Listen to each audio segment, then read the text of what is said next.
NASA's Orion spacecraft moved out of the Launch Abort System Facility at Kennedy Space Center in the evening of November 11 for its trip to Space Launch Complex 37 at Cape Canaveral Air Force Station.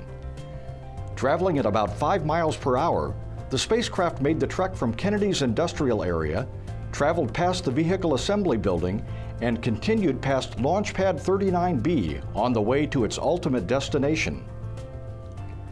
About 6 hours later, early in the morning of November 12, Orion arrived at the launch complex. Later that morning, the Orion spacecraft was hoisted at the pad for stacking on the United Launch Alliance Delta IV Heavy rocket in preparation for its upcoming flight test on December 4.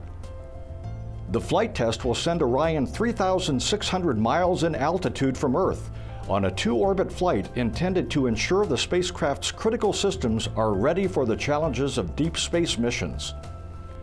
During the 4.5-hour flight, Orion will travel farther than any spacecraft built for humans has been in more than 40 years, before returning to Earth at speeds near 20,000 miles per hour and generating temperatures up to 4,000 degrees Fahrenheit.